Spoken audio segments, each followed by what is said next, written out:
In the silence of the night, every sound is sharper. The ticking of the clock, the whisper of wind brushing against the wall, and the occasional soft tap of rain on the window pane. Wilson, a quiet 13-year-old boy, was accompanying his mother, Ella, to a second-hand sale at an old, desolate house. The air inside felt wrong.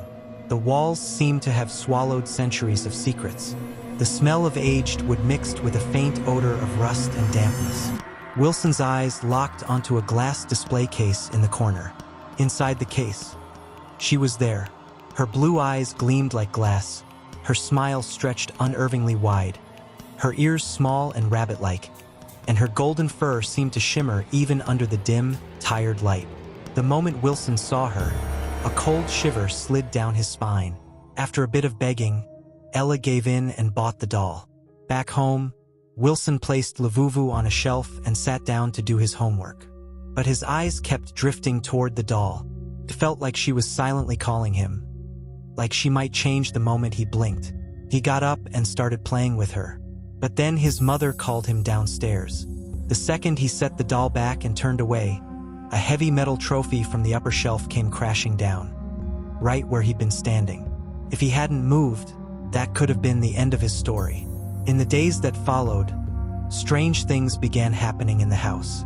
Light bulbs suddenly shorted out. Window glass cracked without reason. Objects fell to the floor with loud, startling crashes. And Labubu, her smile was stretching, wider, sharper, more sinister. Day by day, Wilson told his father. His dad laughed it off, saying it was just his imagination. Still, to comfort him, he took the doll and promised to throw it away at the dump the next day. That night, a loud thud shook the house. Wilson woke up and froze.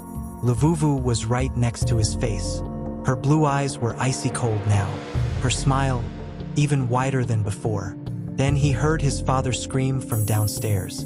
Wilson rushed down and found his dad at the bottom of the staircase, badly hurt. The next morning, Ella threw the doll in the outside trash bin. Wilson felt relieved, until that night, when the rocking chair in the living room began moving on its own. As he stepped closer, his breath caught in his throat. The Labubu doll was sitting on it. This time, her eyes moved and they locked directly onto his. One day, Wilson tossed the doll onto the school playground, hoping to be done with her. His friend Chris laughed, picked it up, and handed it back. Suddenly, a baseball flew at full speed, smashing into Chris's head. He collapsed, and a long, rusty nail on the ground drove straight into his skull. Death was instant.